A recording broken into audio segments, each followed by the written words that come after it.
My name is Wasting Sanity, and this is my current state, Evolve.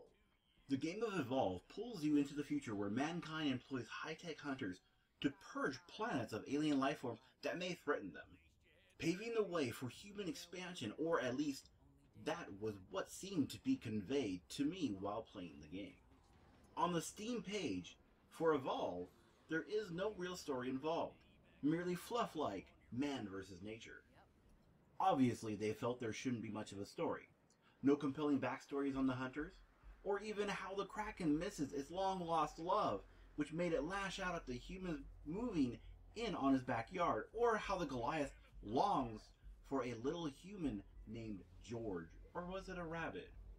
I want to hug you and squeeze you and call you George.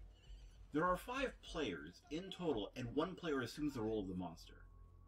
With 4 hunters on his tail, the monster has to run, evade, and hunt for food. Eating random animals on the map allows the monster to generate experience or fill an evolution bar. I found it odd that the game did not have an option where the monster can eat a human. Unless there is, and I just didn't notice it. Once the bar is full, it can evolve into the next stage. There are 3 stages in total for the monster to evolve. When evolving, the player has 3 points to spend into 4 skills. Choose wisely, since you will not be able to max out all of your skills. The hunters do not level during gameplay, but they have 4 skills per character. The most obvious reason would be stopping to level distracts the players from hunting the monster. Each character has their own set of skills. Unlocking a character of a certain class can improve the class roll or hinder it. The starting trapper has a lizard dog named Daisy, who can track the monster and get players up after they have received too much damage. Other players can get players up, but it is nice to have an NPC to fill this role. The trapper that is unlocked does not have a dog, but has scanners that are placed on the ground. This scanner detects the monster in a certain range. But shortly after placing the scanner, the wildlife decides that that's a great chew toy, so they destroy it. Daisy is by far better than the ground-placed tracker. Each hunter has a role to fill. The trapper has his portable roach motel, where things can get in, but they can't get out. The trapper can also place harpoon turrets on the ground that will slow the monster. The monster can break the harpoons, though. The medic can heal, of course. The assault can shield himself for a short time and do a lot of damage. The support can call down artillery and cloak himself from the monster. The cloaking field will also hide the hunters from the monster's smell. The hunters will need to find the monster and evade the wildlife. The only real issue I managed to see was the plants and animals that can trap the player. This forces other players to come free them, or their teammate will die since the player cannot free himself. Currently, there are only 3 maps. Upon reaching Evolution Stage 3, the monster will have a choice. Either kill the hunters or destroy the power relay. If the monster chooses neither, or is unable to complete either task, then the hunters will win the engagement by default. This game was a lot of fun initially, whether I was the monster or the hunter. The monster player will run away from the hunters. Upon reaching Stage 2, the monster would engage the hunters, testing their resolve to the chase, fleeing when the monster has taken more damage than it is comfortable with. Eating an animal replenishes the monster's armor. Evolving and certain buffs from fallen animals in the forest will also affect the monster's health and armor. But be careful. Revealing the buffs, whether you are the monster or the hunter, will allow the other side to see the buff when in range and pick up the buff for themselves. You don't want to give your enemy the advantage. If the monster is able to down a hunter during the match, upon getting back up, the hunter's total health is lowered by a good percentage for the rest of the game.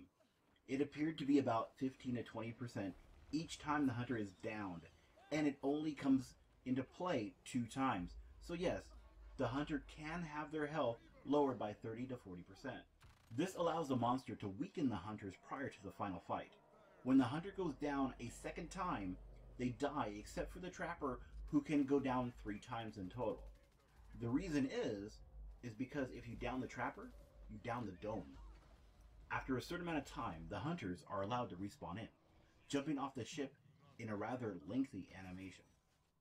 There is a time limit to the match, and the monster is expected to resolve the game before the clock expires. Kill the hunters, kill the relay, or die trying. In the role of the hunter, you will need to pursue and damage the monster before it has a chance to evolve. The best stage to kill the monster is Evolutionary Stage 1. At Stage 2, the monster will be a handful, and at Stage 3, the hunters are in for one hell of a fight. I was looking forward to this game. Yes, one could say I was hyped, until I played it for a few hours during the big alpha. I started to question the longevity of the game. I realized although the game was fun, how long would I be playing this game for? The game needs more. The only event that really forces the hunters and the monster into a fight is the power relay. A few times, when I was playing the monster, I evaded the hunters the entire match. We never got into a fight, and I won. Now you might be asking yourself, well, how did he do it? The hunters were hot on my heels, and then I evolved to Stage 3. I was across the map from the relay. I instantly made a beeline for my objective, outrunning the hunters, and destroyed the power relay before they had a chance to interrupt my animation. As a hunter, I played a couple of matches where the monster player evaded the entire time. At this point, I want to welcome you to Jetpack Simulator 2015. Why? Because it was about 16 to 20 minutes of flying around trying to chase this monster. Even with being able to double tap the jump button. This would launch you forward, eating up extra fuel, but allowing you to cover more ground. I was always barely out of range to dome the monster. Some monster players are just more mobile than others.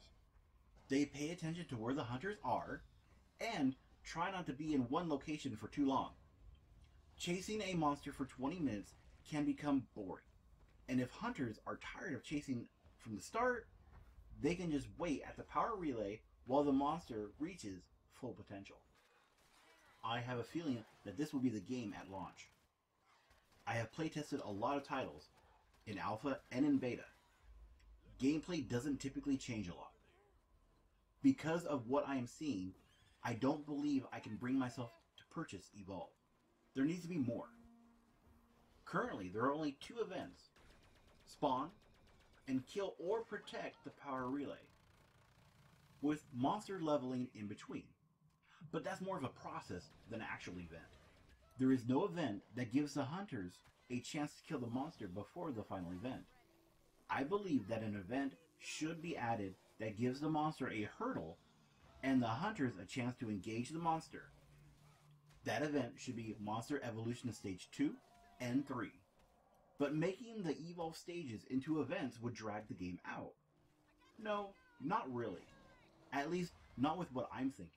When the monster fills his Evolve bar, he will need to eat a catalyst. A general area will be marked on the map for both sides. Once the monster is in the area, it could use smell to reveal exactly what creature will trigger the evolution. If the monster ends up being closer to the creature, he can simply eat and run. But if the hunters are, then the monster will need to either sneak or try to pick off hunters. The catalyst for Stage 2 should be an easy kill and eaten quickly. A small animal that should take no more than 2 seconds to eat, while the Stage 3 creature should take about 5 seconds to eat, with hunters not being able to interrupt the eating process. This does not mean that the monster evolves instantly after eating. Merely to make the transformation available, he needs to eat this certain creature with a specific genetic code. This will allow the monster to eat the creature and find a safe spot to transform. Also, the creature could be killed by players but not completely destroyed. That way the monster can still eat the creature. I believe that this slight change to the gameplay would make Evolve more compelling. Obviously, there needs to be more added to this game, but this would be a step in the right direction. I just hope that game development was not put aside in order to support DLC, since this game is supposedly optimized for DLC. My name is Wasting Sanity. Don't forget to like and subscribe down below. And as always, I want to thank you very much for watching. I do appreciate it.